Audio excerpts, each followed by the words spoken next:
Educational ଏକ୍ସପୋର ଆଉ ଗୋଟିଏ ଭିଡିଓରେ ଆପଣମାନଙ୍କୁ ସ୍ୱାଗତ।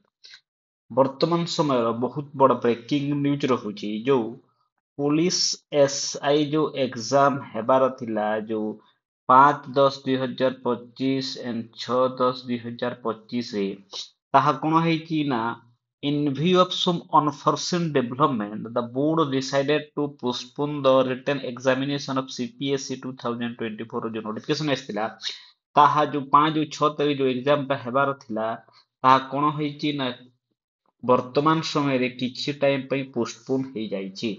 ଆଉ ଯଦି କଥା ହେବା ଏହାର ଯୋଉ ଏକ୍ଜାମ କେବେ ହେବ ନା ଏବେ ଆଉ ଏକ୍ଜାମ ଟା ହେବନି 13 ନଭେମ୍ବର ପରେ ସପୋଜ ଯୋଉ ଆପଣଙ୍କର ଯୋଉ ARI ଯୋଉ ଏକ୍ଜାମ ଅଛି ଏଇ ଏକ୍ଜାମ ସରିଲା ପରେ ଏ 13 ନଭେମ୍ବର ପରେ ଯାଇ ଯୋଉ ପୋଲିସ ଏସଆଇ ର ଏକ୍ଜାମ ଟା ହେବ।